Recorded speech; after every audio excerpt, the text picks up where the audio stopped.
হরে কৃষ্ণ। আমি অ্যাস্ট্রোলজার শিল্পা মিশ্রা। আমি এর আগে অনেককেই বলেছিলাম যে আমার একটি পোস্টের মাধ্যমে আমি জানিয়েছিলাম আগামী 21শে সেপ্টেম্বর সূর্যগ্রহণ রয়েছে, অর্থাৎ কন্যা রাশির উত্তর ফাল্গুনী নক্ষত্রে সূর্যের যে গোচর চলবে তার জন্য কোন কোন রাশির উপর কী প্রভাব পড়বে এবং কতটা ভালো এবং মন্দ যাবে তা নিয়ে আমি আলোচনা করব বলেছিলাম। তো অনেকেই আপনারা আমাকে কমেন্ট করেছিলেন আপনাদের রাশি, এবং এই ভিডিওর শেষেও অনেকে আমাকে কমেন্টে ড্রপ করবেন আপনাদের কার কী রাশি, এবং আমি যে কথাগুলো বলবো সেগুলো অবশ্যই মেনে চলবেন, দেখবেন 100% কিন্তু মিলে যাবে। প্রথমেই বলি, আগামী 21শে সেপ্টেম্বর অর্থাৎ রবিবার কিন্তু সূর্যগ্রহণ রয়েছে।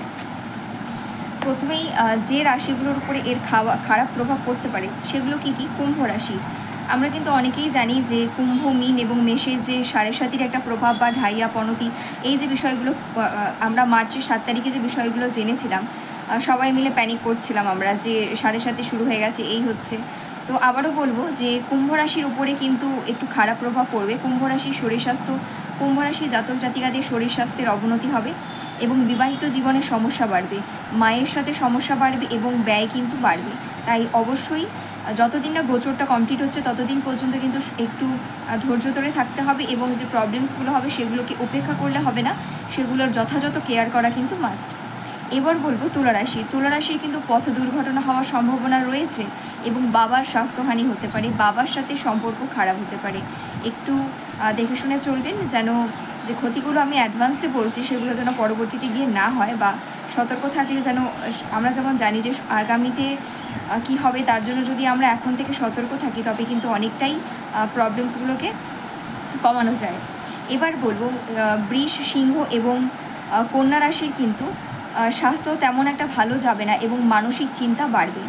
এবং এই মানসিক চিন্তাটা এমন ধরনের যে ছেলেমেয়ের উপরে, মানে বৃষ, সিংহ এবং কন্যা রাশির যে জাতক জাতিকারা রয়েছেন তাদের যদি সন্তানি থেকে থাকে তবে তাদের কেরিয়ার রিলেটেড টেনশন, তাদের বিবাহিত জীবন নিয়ে মানে একটা টেনশন এবং পারিবারিক যে অশান্তিগুলো রয়েছে সেগুলো নিয়ে কিন্তু মানসিক দুশ্চিন্তা বাড়বে।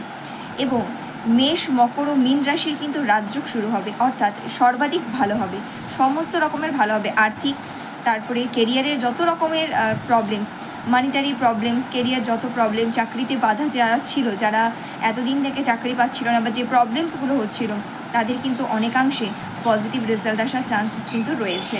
আমাদের জ্যোতিষশাস্ত্রে কিন্তু তাই বলা হচ্ছে যে এই গোচরের ফলে কিন্তু মেষ, মকর এবং মীন রাশির সর্বাধিক শুভ হবে এবং রাজযোগ শুরু হবে। এবং মিথুন, ধনু ও বৃশ্চিক রাশির প্রবল আর্থিক উন্নতি হবে। মিথুন রাশির কিন্তু প্রবল আর্থিক উন্নতি হবে এবং নতুন বন্ধু লাভ হবে এবং শরীর স্বাস্থ্য বেশ ভালো যাবে।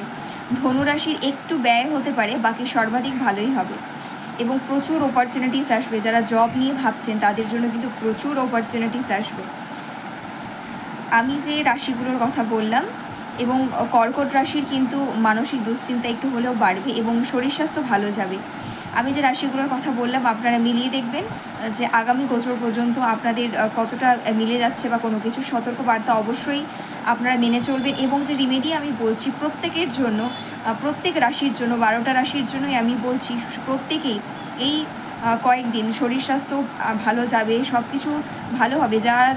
যাদের জন্য আমি খারাপটা বললাম যে এই খারাপগুলো হতে পারে, তারা শুদ্ধ মানে ভালো এবং খারাপ সকলেই মিলে কিন্তু অবশ্যই 11টার আগে, সকালবেলা 11টার আগে যদি ভালো রেজাল্ট পেতে চান সকাল 8টার আগে, আর যদি মধ্যম রেজাল্ট পেতে চান তবে 11টার মধ্যে সূর্যকে তামার পাত্রে একটু আখের গুড়, একটু আতপ চাল, একটু লাল সিঁদুর অথবা লাল চন্দন, লাল ফুল এবং একটু হলুদ মিশিয়ে সূর্যকে কিন্তু জল অর্পণ করুন এবং সূর্য প্রণাম মন্ত্র অবশ্যই বলুন। এবং আদিত্য ঋতম ত্রস্তম কিন্তু অবশ্যই পাঠ করবেন অথবা শ্রবণ করবেন। এবং বড়দের সেবা করা মাস্ট।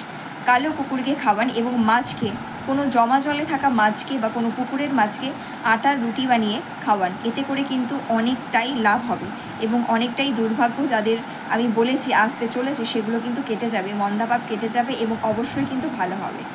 রাধে রাধে।